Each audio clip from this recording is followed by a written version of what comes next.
everybody, my name is Bragster and welcome back to F1 Manager with McLaren. In the last episode we had the Saudi Arabian Grand Prix and the Australian Grand Prix. In this episode we've got the Emilia Romagna Grand Prix and the Miami Grand Prix.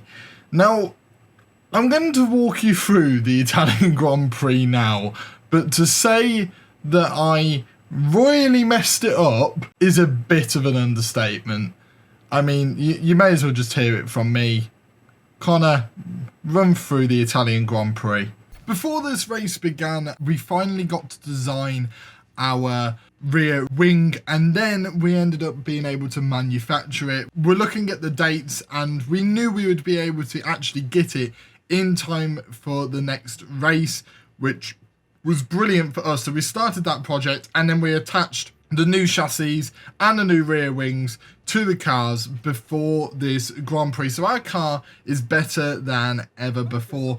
And something we didn't see very often is in qualifying, we ended up having a crash, which meant that Sonoda was out, completely out of the Grand Prix. And we only sent our drivers out once in Q1, which then got us into Q2 because we knew we were better than the Williams and the Aston Martins. When it came to Q2 though, in particular, Norris was on the cusp. He was 10th on the cusp, and we were hoping for Ricciardo to do a little bit better than he ended up doing, and he didn't improve enough. So it meant that we ended up getting 11th and 13th going into the Grand Prix, with Ricciardo on mediums to hards and then Norris on hards to softs.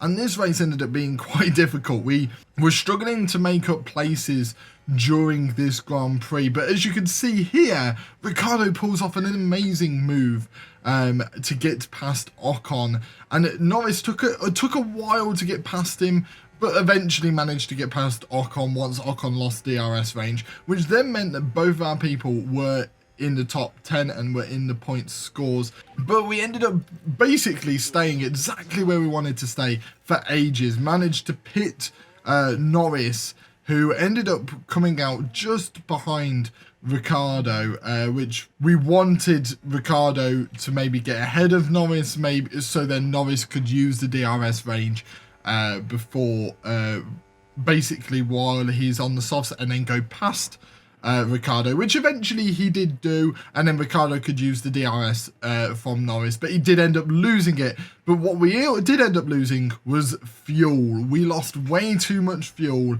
and at the end of the race, neither of our drivers ended up finishing the race, because first of all we had Ricciardo have no fuel whatsoever, was pretty much an entire lap behind where he was supposed to be, which did cause a yellow flag. And then we decided for the fun of it to cause another yellow flag by having Norris retire, which meant that for the first time in the series both drivers had to retire. So we resulted to then making new car parts. We got the new side pods, and basically what we were trying to do was optimize our cooling so then we could focus elsewhere when it came to the underfloor design, to really focus on the speed performance, which we focused on the low speed to make our weakness our strength. So hopefully we could improve ready for the next race. Right, so now you're caught up, you know the situation going in to the Miami Grand Prix. Oh boy, do we need points, because we fucked up getting points earlier. Yep. So because we messed it up, we're now going into Miami needing points. Not wanting points, we need it. So because of that, I've got a box of chocolates to keep me sane, because quite frankly, I'm not sure if I can be kept sane otherwise. So that's what the box of chocolates is for. Right, so I've done my target, so it's quite simple. I'm just going to try and reach Q2, and then I've put a hot streak on because yes, what we did in the Italian Grand Prix did cost us our hot streak, but I've improved it. I've gone that we're going to finish in the top 10 for the next 4 races, partly because we have to, and partly because we might need a bit of money just to improve the car. So I mean, at this point, we need a very good race here after mucking up again. I will keep talking about it because I think that's the only way I'm going to cope. Alright, so as far as we know, unless the weather changes, it shouldn't be a wet race. It should all be nice and sunny and run-of-the-mill. So, I mean, these practice sessions I never really bothered with, but this qualifying session, it might not be the worst thing in the world if something does go wrong. Right, so we're going to send out Norris. And we're going to send out Ricciardo. Yes, we're already into qualifying. Practice went really well. Both drivers have over 80% confidence, which is really, really nice to see. And then we're hoping on this track that no one runs into traffic. Norris is fine. Ricciardo's fine. So that means that we can focus on these two drivers driving that absolute dandest. He's getting held up. He's actually faster than the people in front of him. So they've ended up getting held up right at the bottom, which I didn't think would happen, which is quite annoying, really. Ricciardo's actually been held up too. So annoyingly, we're not in a great position. Right, so Ricciardo's out in the middle between Sainz and Verstappen, and then you got Norris between Perez and Alonso, which is really, really good because we've got them in behind cars that are faster than them, so they shouldn't actually catch it up, which is really good to see. What's the problem here? Our engine's not very good. What do you mean our engine's not very good? What's happened to our engine? Why is our engine so bad already? I thought we'd only need to change the gearboxes and stuff, but our engines might be in trouble here. That is not good to see. Norris has ended up improving his time massively, which has really helped him, and Ricciardo will improve his time just because of what you can see down here. So we're going to be absolutely fine. I'm hoping we finish above... we have finished above one of the Alpines. Hopefully Ricciardo can do the same. Ricciardo doesn't improve his time by too much. Norris is a lot faster than Ricciardo right now, and that's quite a concern because I have a feeling Ricciardo might end up being out in Q1, and he's not been held up once, so that's quite a concern. He's managed to sneak his way in. You lucky boy, Ricciardo, because he was miles off the pace there. We're going to send out Ricciardo early just for the sake of it, really, just to kind of see what he does, to be honest with you. Just maybe hoping he can put something out on the board. Number 131, I think, was roughly what Norris was last time. So I'm kind of hoping for Ricciardo to do roughly around the same. 131, that is a very, very good lap, actually, by Ricciardo. So I'm really happy to see that. And Norris ended up being quite a bit behind. So I wonder whether Norris got held up a little bit, but I'm happy to see that by Ricciardo because we know Norris can do better than that, but we weren't sure about Ricciardo, so it's nice to see that there might be some life left in Ricciardo. Right, here we go. We're at the end of Norris's lap now, so I'm hoping for an improvement on his time. That is a huge improvement, actually, going above Zhou and Ocon, who have finished. See where Ricciardo ends up going. I mean, Norris is in trouble of losing his spot. Ricciardo doesn't improve enough, so if Magnussen doesn't improve... and he doesn't, we've got someone in Q3 for what feels like the first time. That is amazing. I got that excited that my camera actually died right on the spot there. Driver eliminated is Danny Rick, who ended up finishing in 14th. It was a bit disappointing there by Danny Rick. I thought he might have been able to get a bit higher up, but hopefully with our race strategy we were able to do better with him. But it's Tsunoda and Norris ended up swapping, so we've got someone in Q3, which is amazing to see. I don't think we've ever really had anyone in Q3, so come on, Norris. I think for that we deserve a chocolate. So what I'm going to do is we're not going to go onto the fresh softs. We're going to onto the used softs. We're going to send him out at the start here. I just started eating my chocolate before I'd even finished talking there. We're sending out Norris. Gotta hope that Norris doesn't get held up here. He might do. And I think he did a little bit, but the only benefit is he was held up by maybe the Red Bulls, so they might have moved out the way a bit quicker because they were better drivers. So I don't think we've been held up too much. If we can get 131 on the board, 130, that is amazing. On used softs as well, that is incredible. Bottas is actually behind us. So is Perez. Perez must have got held up. That's brilliant because I'm pretty sure Bottas wouldn't have been held up there. So that might be absolutely brilliant for us. And you never know, Norris might be able to hold up a few people. We're at the back of the pack, but Perez is the one in front of us. And remember, Perez is in a faster car, so we should be absolutely fine here to put on a very, very good lap time. It's just a case of whether Norris can do it, and because I'm a bit nervous, I'm going to have a chocolate. Right, Norris is going to be the last one to finish. He's at the bottom of the pack now. He does improve, but it's not enough. We only get 10th, but to be honest with you, I wasn't expecting to see any of our drivers in the top 10 going into this race. We've never had anyone in the top 10, so this shows our progression, and hopefully that means that Norris can really put himself in a good position early in this race. Right, so we're going for two very different strategies. So we've got Ricciardo with the hards onto the medium. So he's going to try the one-stop strategy, which is going to be really marginal, really, really difficult for him to do.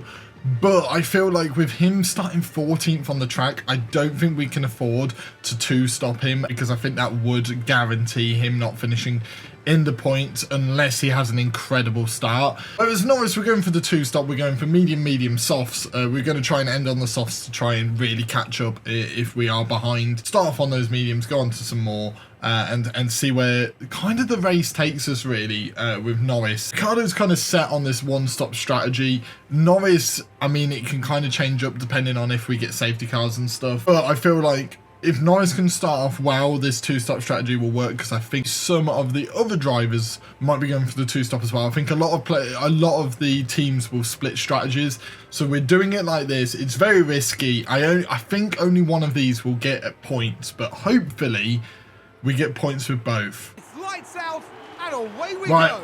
I'm having a chocolate immediately.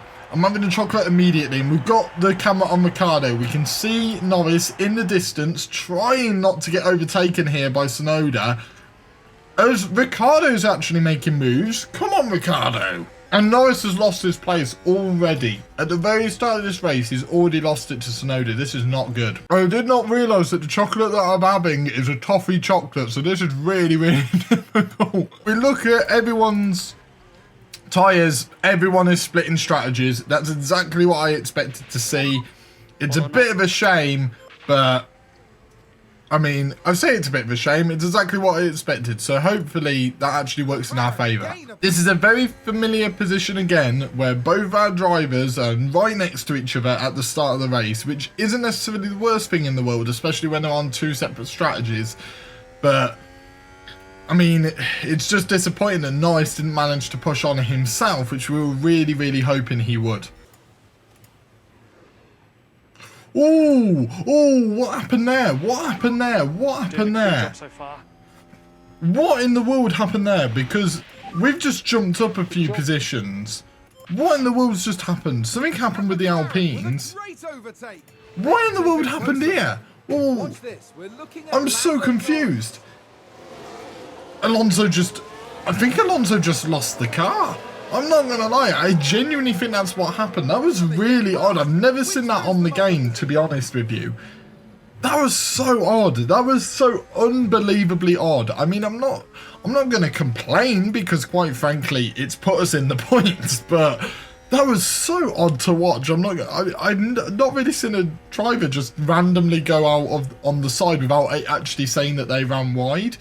Because it didn't look like he ran wide, it just looked like he mucked it up. It was really, really odd there. Might just push on the fuel a little bit, which is really, really risky to push on the fuel given my track record. We do not speak about the Italian Grand Prix again. Past this episode, we do not speak about that Grand Prix again, because yes, I mucked it up, and I mucked it up massively, but shush. This is a boring race.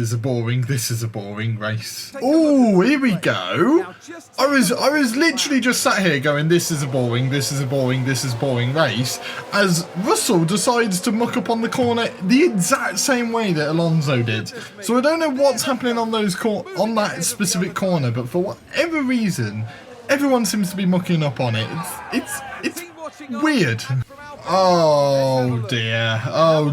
Ocon's taken Ricciardo. Ocon's been really on Ricciardo's tail the entire time, and he made it look really, really easy. I'm not gonna lie there on Ricciardo. It's a real shame. But at the moment, Hamilton's just got this train going all the way back to 13th. So you got 5th to 13th in a massive long train.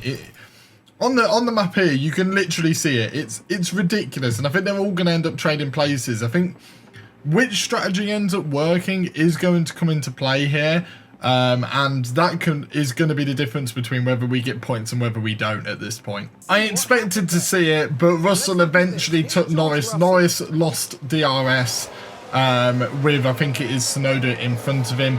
And then Russell ended up having DRS on Norris, took the position. It's not the end of the world because we can end up maybe catching up with the rest of the pack again. But it is quite annoying, I'm not going to lie, that we are now in a position where we are fighting for 10th rather than fighting for 9th. Okay, to my annoyance, Ocon has now taken Norris. So Norris is not driving very well whatsoever in this race for whatever reason. Neither of our two drivers can really race that well. They did reasonably well in qualifying. I mean, at least Norris did race reasonably well in qualifying, but for whatever reason, these guys just can't seem to do it in this race. I mean, it literally is all on the strategy right now. And we've just got to stay in his DRS range. But I'm just not sure it's going to happen. Right, so we're literally waiting with Norris now. We've got his pit window, but we're waiting for it to go to the optimum pit window. Because he's gone through his tyres at the exact pace that we wanted to. What we will do is we will go immediately onto the mediums. We're pitting this lap, and if we go to Norris, we're going to tell him to go a bit more aggressive on literally everything. Go on deploy, use up all your battery. Unfortunately, he has lost this little train. Maybe this issue with the engine is really holding him back, because I've never seen him held back this much to this degree. So maybe we got the strategies wrong because of the engine issue. That pit stop was poor, by the way. 3.8 seconds. That was absolutely poor by the team. I wonder where he's going to come out. It looks like he's going to come out in this 13th spot, which isn't the end of the world. Not many people who started on the medium tyres are going to stay out much longer, as we're seeing Tsunoda go in now, who's kind of the person that Norris has been fighting with. So if Norris can overtake them, that would be great, but I feel like Tsunoda's going to be coming out way before Norris gets there, and he does. So Tsunoda's ended up coming out in front of Norris, which kind of screws over our race, to be honest with you. There's not much really we can do with Norris, and we've got to focus on Ricciardo up to this point, because literally everything we tried to do with Norris has not worked. Something to notice is a lot of people on the hards are starting to go in now. We're not going in just yet because we are purely going for this one-stop strategy. I don't know whether they can make it to the end. They're going on to mediums now. Can they make that last to the end? I'm not too sure, because if you look at ours, we're meant to be going for another at least 5 laps, so I can't see them making that last to the end. If they do, they're very much conserving their tyres.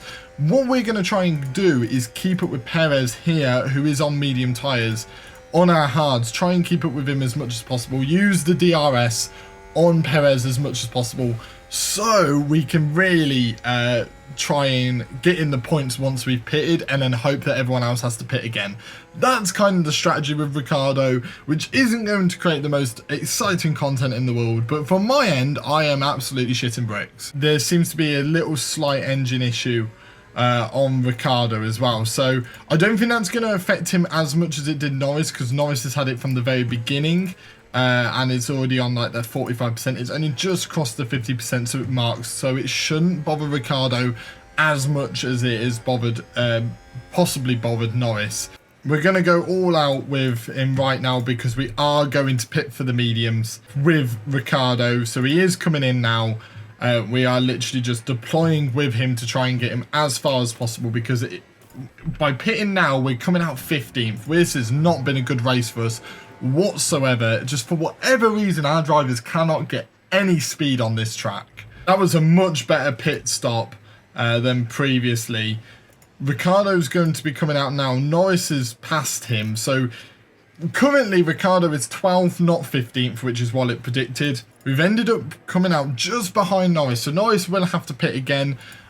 So will a lot of the people above us, actually, will have to pit again. Ricciardo definitely is not pitting again. It's not happening. But the likes of Russell, Ocon, Bottas, Gasly, all will have to pit again. So it's not the end of the world with Ricciardo. There's still a chance. There's definitely not a chance with Norris unless there's a crash. Whereas Ricciardo, there's still a minute chance, but at this point, it is a pretty minute one. I don't need to look after the fuel. It's only half a lap, and we've got like 20 laps to go. So surely the fuel's going to improve just enough by just being on balanced here. Surely. I might be getting a bit of PTSD here, as there's 15 laps to go.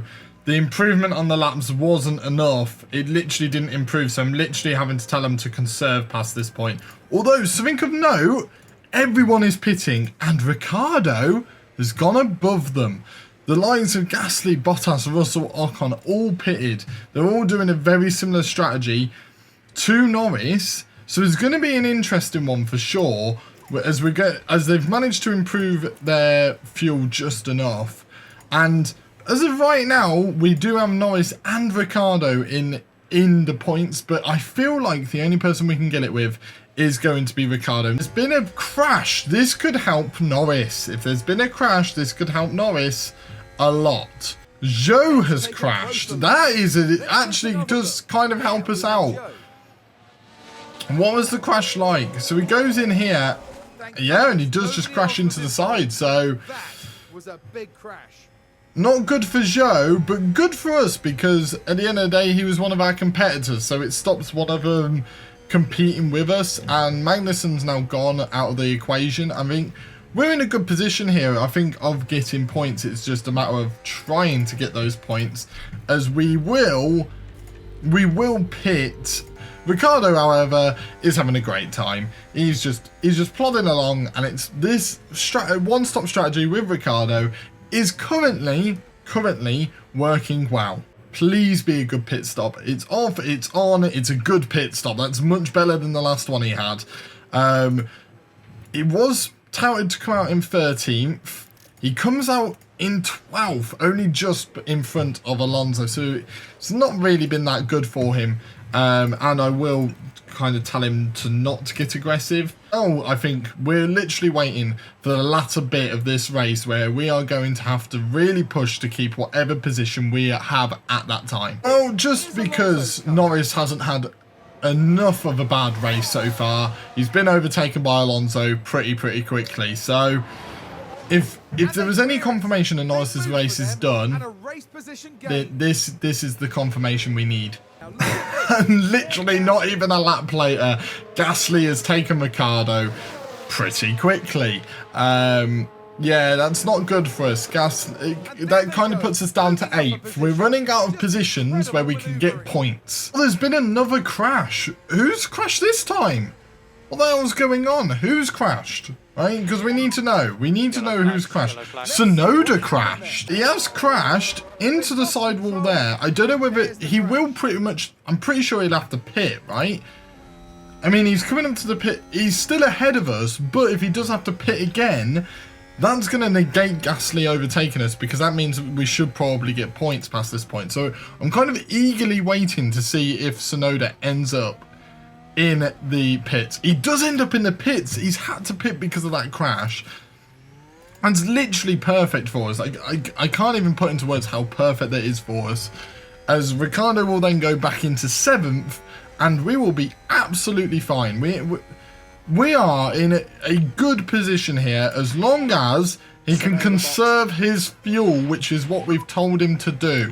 I mean, Norris has overtaken Alonso, but let's be honest, he's not going to overtake Ocon unless there's another crash. So he's going to need another crash to do so. It's not going to happen. So unfortunately for Norris, he's going to have to accept that he's getting no points in this one, no matter what he does. Danny Rick, stop using your fuel. Stop using your fuel. Stop using your fuel. Please go into the positive. Please go into the positive. Danny Rick, Danny Rick, Danny Rick. Because you're really concerning me now, Danny Rick. You're really concerning me. Hey, I've been conserving your fuel for 15 laps. Why can't you conserve it for half a lap? Seriously. Ease Danny Rick is, I swear to God, Danny Rick is going to run out of fuel, and it's not even my fault. Danny Rick is going to run out of fuel, and this time it's not even my fault. I swear to God, Ricardo, you've literally got like a lap. Danny Rick, we have been conserving your fuel for about the last 50 laps. Why in the world can't you conserve your fuel for one fucking lap? One. That's all I'm asking for. Just one lap. That's all I want. It's just one lap where you barely use any fuel and don't be a dick for 5 seconds. And it would be nice because otherwise we're getting points with you. We're literally getting points with him.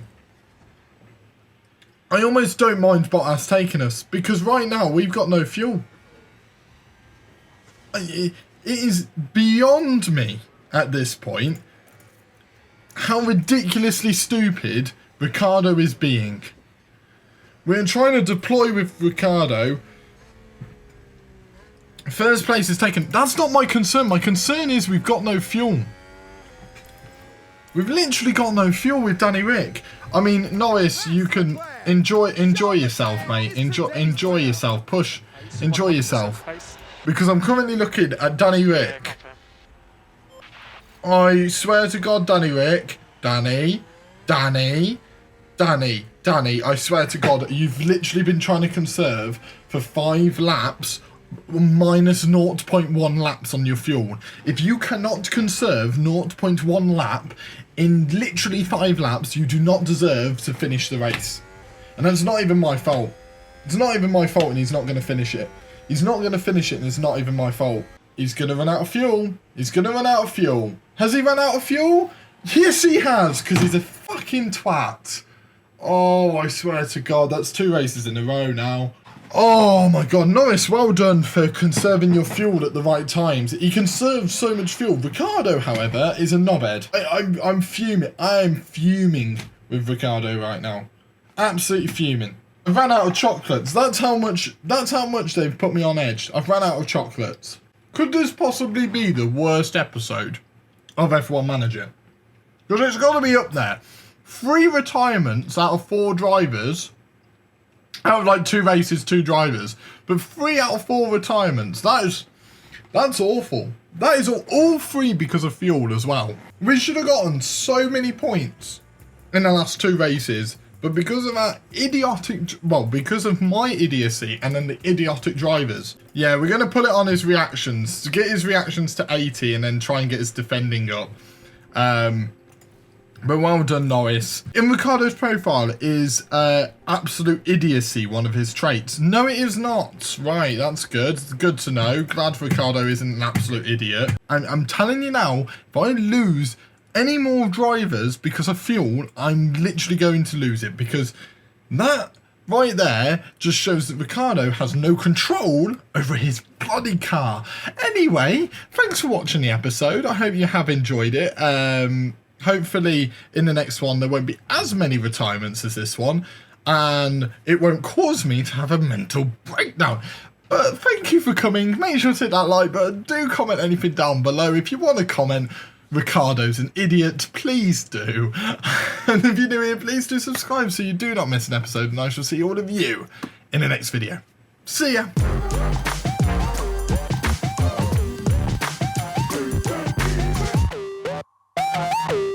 I felt this close to actually firing Ricardo just because of that one race.